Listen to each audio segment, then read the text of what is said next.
मध्य प्रदेश विधानसभा चुनाव का जो परिणाम आना है उसके लिए महज एक दिन बचा है।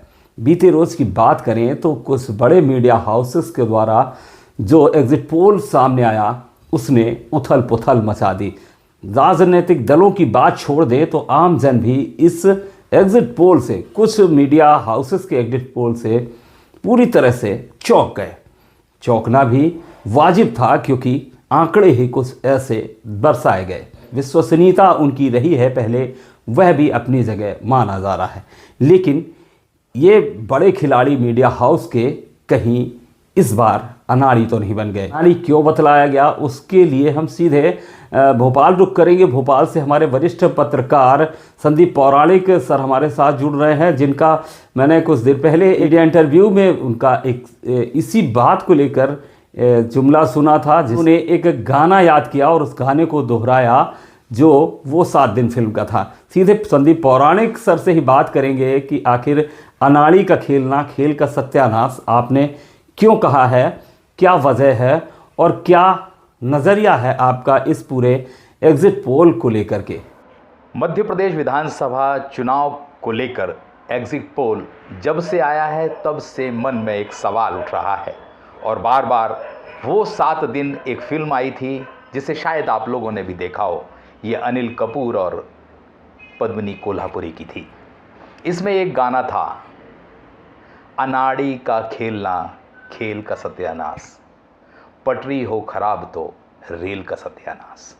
लगता है एग्जिट पोल के मामले में भी ऐसा ही कुछ हो रहा है। भले ही ये मीडिया हाउस वाहवाही लूट लें, जनता के बीच एक नए तरह की क्यूरियोसिटी पैदा कर दें, मगर उन्होंने पत्रकारिता को दांव पर लगाने का काम जरूर कर दिया है। सवाल उठ रहा है, क्या इस एग्जिट पोल के बीच भी या इसके पीछे भी मीडिया हाउस ने कोई लेन देन किया है? मैं जो बात कह रहा हूं, क्या एग्जिट पोल के बहाने मीडिया हाउस ने कोई सौदेबाजी की है? इसके पीछे मेरे अपने तर्क हैं। अगर हम तमाम बड़े मीडिया हाउस के एग्जिट पोल पर जाएं तो एक बात समझ में आती है कि वे भाजपा को 88 से 162 सीटें, मात्र 230 विधानसभा सीटें हैं मध्य प्रदेश में, उसमें इतना बड़ा अंतर। दूसरी तरफ कांग्रेस को हम देखें तो वो 68 से 135 सीटें, इतना बड़ा अंतर। क्या इन मीडिया हाउस के सामने, या यूं कहें कि जो काम उन्होंने संबंधित जिम्मेदार लोगों को सौंपा था, उन्होंने काम में कोई गफलत की, या वाकई में इन मीडिया हाउस ने किसी और से सौदेबाजी की है, या फिर इसके पीछे उनका व्यूअरशिप हासिल करना हो? क्योंकि जब आप ऐसी खबरें देते हैं कि एक राजनीतिक दल को 160 सीटें मिल रही हैं, दूसरा 80 पर जा रहा है, फिर एक कहता है कि एक दल को 70 सीटें मिल रही हैं और अधिकतम 125 135 तक जा रहा है, तो व्यूअरशिप आपको मिल जाती है, सब्सक्राइबर आपको मिल जाते हैं, तो ये नए तरह का खेल भी हो सकता है मीडिया हाउसेस का। कुल मिलाकर हम एक बात कहें तो इन तमाम चैनलों के एग्जिट पोल को हम देखें तो एक बात साफ नज़र आती है कि एक तरफ वो चैनल खड़े हैं जो कांग्रेस को बहुमत दे रहे हैं, एक तरफ वो चैनल खड़े हैं जो पूरी तरह भाजपा की सरकार बनते हुए और बड़े बहुमत के साथ आने का दावा कर रहे हैं। हम ये नहीं कहते कि इनके एग्जिट पोल गलत हैं या 100% सही हैं, मगर उन्हें इतना बड़ा एक गैप मिल रहा है। कोई कह रहा है कि बीजेपी को 88 से 162 सीट मिलेंगे और कुल मिलाकर के औसत निकालें तो कांग्रेस को 68 से लेकर 135 सीटें। मतलब आपका जो निचला आंकड़ा है उससे सबसे ऊपरी आंकड़ा जब हम जाते हैं तो जस्ट डबल हो जाता, 2 गुना हो जाता है। संभवतः ये काम अनाड़ियों का हो सकता है, मीडिया विशेषज्ञों का तो नहीं हो सकता।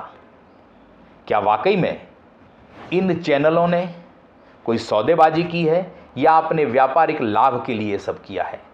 लेकिन उन लोगों की मनोदशा पर विपरीत असर डाला है जो चैनलों पर भरोसा करते हैं। बिल्कुल सर, उन लोगों की मनोदशा पर विपरीत प्रभाव ज़रूर पड़ा है जैसा आप कह रहे हैं, लेकिन क्या वाकई में जो सौदेबाजी जैसी बात सामने आ रही है ये इसे कहाँ तक आप मानते हैं? क्योंकि जब बड़े मीडिया हाउस जिनकी एक क्रेडिबिलिटी रही है उनके बारे में इस तरीके की बातें कांग्रेस से भी निकल कर सामने आ रही हैं, लेकिन उससे पूरा एक जो कहना चाहिए कि पत्रकार जगत को भी एक कटघरे पर लाकर खड़ा किया है, एक सवालिया निशान लगता है। क्या कहेंगे सर? जिसका सच निकलेगा या सही आंकड़ा आएगा वो अपनी पीठ थपथपाएगा और दूसरा बचने की कोशिश करेगा।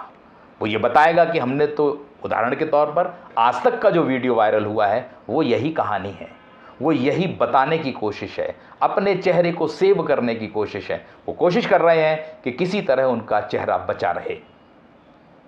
ये आप दर्शकों के साथ अन्याय कर रहे हैं, आप मीडिया के साथ खिलवाड़ कर रहे हैं। जनता के बीच जो भरोसा है, विश्वास है पत्रकारिता को लेके, उसमें आग लगाने का काम कर रहे हैं। ये अधिकार आपको नहीं है। व्यापारिक हित आपके हो सकते हैं, मत मन दुखाइए, मन उन भावनाओं पर चोट करिए जो पत्रकारिता और पत्रकार पर भरोसा करते हैं। आप तो अपना लाभ ले लेंगे। बात वही है कि पटरी अगर खराब हो तो रेल का सत्यानाश। मतलब मीडिया हाउस के मालिक पटरी के समान है और रेल वाकई में जो पत्रकार काम कर रहे हुए हैं, तो रेल का सत्यानाश होना तय है। इस तरह के एग्जिट पोल समाज में पत्रकार और पत्रकारिता की छवि को धूमिल करते हैं। ये बात अलग है कि कुछ पत्रकार पोल में खड़े हैं, किसी एक दल के साथ खड़े हैं, उन्हें सुविधाएं चाहिए, मगर एक पत्रकार का वर्ग वो है जो ईमानदारी से अपना काम करना चाहता है। मगर इस तरह के एग्जिट पोल इसने सब पर आंच लाते हैं। पत्रकारों के लिए जागने का भी समय है और मीडिया हाउस के लिए भी। तो इंजन हो खराब तो रेल का सत्यानाश, ये पूरी बात बड़ी साफ गोई से कही गई है। आम तौर पर उन्होंने ये भी कहा कि इस तरह के एग्जिट पोल सब पर आंच लाते हैं। पत्रकारों के लिए जागने का समय है और मीडिया हाउस के लिए भी जागने का समय है। वरिष्ठ पत्रकार हमारे भोपाल से हमारे साथ जुड़े थे, संदीप पौराणिक सर, बहुत बहुत धन्यवाद सर आपका। तरीके से अलग अलग एग्जिट पोल आए हैं, चाहे वो भाजपा के पक्ष में हो या कुछ एजेंसीज और कुछ मीडिया हाउस के कांग्रेस के पक्ष में हो। तो कहीं ना कहीं जहां राजनीतिक दलों की साख लगी हुई है, वहीं पत्रकारिता की साख भी इन एग्जिट पोल में लगी हुई है। और आखिरकार जनता इस सब से अलग ये हैरान परेशान है कि वो एग्जिट पोल पर भरोसा जताए और किसे नकारे। बहरहाल एक दिन बाद सारी तस्वीर सामने हो जाएगी और इसके बाद नतीजे बतलाएंगे कि किसका एग्जिट पोल कितना सटीक था। इन तमाम आरोप और प्रत्यारोपों के बीच कौन खिलाड़ी निकला और कौन वाकई में अनाड़ी। आज तक के वायरल वीडियो का सच भी हम लेकर बहुत जल्द आपके सामने आएंगे और बताएंगे कि आखिर इस वीडियो को जारी करने का मकसद क्या था, आखिर ये वीडियो जारी कैसे हुआ, आखिर इस वीडियो की हकीकत क्या है। जल्द मिलते हैं आपसे, देखते रहिए बुंदेली दर्पण।